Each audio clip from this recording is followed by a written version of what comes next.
പശ്ചിമേഷ്യയിലെ സംഘർഷവുമായി ബന്ധപ്പെട്ട് കടുത്ത നീക്കങ്ങളുമായി ഞെട്ടിക്കുന്ന നീക്കങ്ങളുമായി ഇസ്രായേൽ. ഇറാന്റെ തൊട്ടടുത്ത് അസർബൈജാനിൽ വൻ സൈനിക വ്യൂഹം ഒരുക്കിയും വൻ സൈനിക താവളങ്ങൾ സജ്ജീകരിച്ചും ഇസ്രായേൽ ശക്തമായ യുദ്ധത്തിന് തയ്യാറെടുക്കുകയാണ് എന്ന് പശ്ചിമേഷ്യയിൽ നിന്നുള്ള മാധ്യമങ്ങൾ റിപ്പോർട്ട് ചെയ്യുന്നു. Join the legacy of excellence at Little Flower Engineering Institute, Kalmasheri. തീർച്ചയായിട്ടും അപകടകരമായ മറ്റൊരവസ്ഥയിലേക്ക് ഇറാൻ മാറുകയാണ് എന്നും റിപ്പോർട്ടുകൾ പറയുന്നു. ഈ ഒരു സ്ഥിതിയിൽ ഇസ്രായേലിനെ പ്രകോപിപ്പിക്കാൻ പലരും ശ്രമിക്കുന്നുണ്ട്. അവിടെ ഒരു യുദ്ധമുണ്ടാവേണ്ടത് ആവശ്യമാണ് എന്ന് പറയുന്നവരുണ്ട്, എന്നാൽ യുദ്ധം വേണ്ട എന്ന് പറയുന്നവരുമുണ്ട്. ഇത് വലിയ ഒരു സംഘർഷ ഭൂമികയാക്കി ഈ പശ്ചിമേഷ്യൻ സംഘർഷം മാറുകയാണ്. ഇത് ആഗോള ജനതയ്ക്ക്, ലോക ജനതയ്ക്ക് ഒട്ടും സമാധാനം നൽകാത്ത ഒരവസ്ഥയിലേക്ക്, വൻ പ്രതിസന്ധികളിലേക്ക് ലോകത്തെ തള്ളിവിടുന്ന അവസ്ഥയിലേക്ക് ഇത്തരം നീക്കങ്ങൾ എത്തും എന്ന് നയതന്ത്ര വിദഗ്ധർ വിലയിരുത്തുന്നു.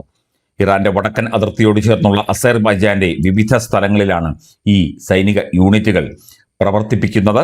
യുദ്ധസമയത്ത് ഇസ്രായേൽ ആക്രമിച്ച ഇറാനിയൻ നഗരമായ തബ്രിസിൽ നിന്ന് 97 കിലോമീറ്റർ മാത്രം അകലെയാണ് ഏറ്റവും അടുത്തുള്ള ഇസ്രായേലിന്റെ സൈനിക കേന്ദ്രം. ഇറാനെക്കുറിച്ചുള്ള വിവരങ്ങൾ ശേഖരിക്കുന്നതിനായി പ്രത്യേക കമാൻഡോ യൂണിറ്റുകൾ ഇസ്രായേൽ സജ്ജമാക്കിയിട്ടുണ്ട്. രഹസ്യാന്വേഷണ ദൗത്യങ്ങൾ, ഡ്രോൺ പ്രവർത്തനങ്ങൾ എന്നിവയും ഇസ്രായേൽ നേരത്തെയും നടത്തിയിരുന്നു, ഇപ്പോഴും നടത്തിക്കൊണ്ടിരിക്കുന്നു. ഇസ്രായേലിന്റെ പ്രത്യേക ഓപ്പറേഷൻസ് ഫോഴ്സ്, വ്യോമസേനയിലെ അംഗങ്ങൾ, മൊസാദ് ഉദ്യോഗസ്ഥർ എന്നിവരുൾപ്പെടെ ഡസൻ കണക്കിന് സൈനികർ അസർബൈജാൻ ദൗത്യത്തിൽ പങ്കാളികളാണ്.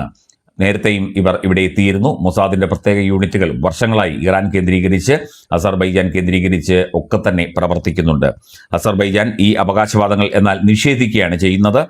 ഇറാനെതിരായി അസർബൈജാന്റെ ഭൂപ്രദേശം ഉപയോഗിച്ചു എന്ന വാദത്തെ തള്ളിക്കളയുന്നതായി അവർ പറഞ്ഞു. ഇറാനുമായുള്ള യുദ്ധത്തിനിടയിൽ ഇസ്രായേൽ ഇറാഖിനുള്ളിൽ 2 രഹസ്യ സങ്കേതങ്ങൾ പ്രവർത്തിപ്പിച്ചിരുന്നതായി വാൾസ്ട്രീറ്റ് ജേണലും ന്യൂയോർക്ക് ടൈംസും റിപ്പോർട്ട് ചെയ്തിരുന്നു. എന്നാൽ ഇറാഖ് ഇക്കാര്യം നിഷേധിക്കുകയും ചെയ്തു. അസർബൈജാനിൽ നിന്ന് ഇസ്രായേൽ ആരംഭിച്ച ദൗത്യങ്ങളിൽ പ്രധാനപ്പെട്ട ഒന്നായിരുന്നു മാർച്ച് 4 നടന്ന റഹ്മാൻ മൊദ്ദഗാമിന്റെ കൊലപാതകം. റവല്യൂഷണറി ഗാർഡ്സിന്റെ ഇന്റലിജൻസ് വിഭാഗം തലവനായിരുന്ന ഇദ്ദേഹം 24-ൽ ട്രംപിനെതിരെയുള്ള വധശ്രമത്തിന് പിന്നിൽ പ്രവർത്തിച്ചിരുന്നതായി ഇസ്രായേൽ ആരോപിച്ചിരുന്നു.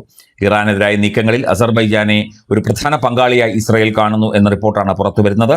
2016-ൽ ഇസ്രായേലിന്റെ അയൺ ഡോം സംവിധാനം വാങ്ങിയ ആദ്യ രാജ്യവും അസർബൈജാൻ ആണ്.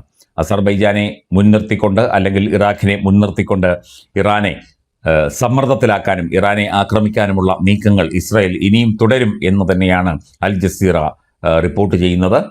ഇത്തരത്തിൽ ഒരു സംഘർഷ ഭൂമികയാക്കി അസർബൈജാനെ മാറ്റാൻ ഒരിക്കലും തങ്ങൾ ആഗ്രഹിക്കുന്നില്ല എന്നുള്ള കാര്യം ഇസ്രായേൽ നേരത്തെ വ്യക്തമാക്കിയിരുന്നു. പക്ഷേ പല മേഖലകളിൽ സൈനിക താവളങ്ങളും സൈനിക വ്യൂഹങ്ങളും നിരീക്ഷണ സംവിധാനങ്ങളും ഒക്കെ തന്നെ സ്ഥാപിച്ചുകൊണ്ട് ഇസ്രായേൽ മുമ്പോട്ട് പോവുകയാണ്.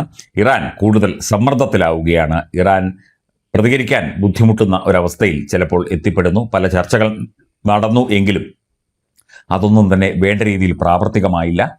വീണ്ടും ഒരു സൈനിക ആക്രമണമോ അല്ലെങ്കിൽ ഒരു മഹായുദ്ധമോ ഉണ്ടാകാനുള്ള സാധ്യതകളിലേക്ക് വിരൽ ചൂണ്ടുന്നതാണ് ഇത്തരം നടപടികൾ എന്നും വിലയിരുത്തപ്പെടുന്നു.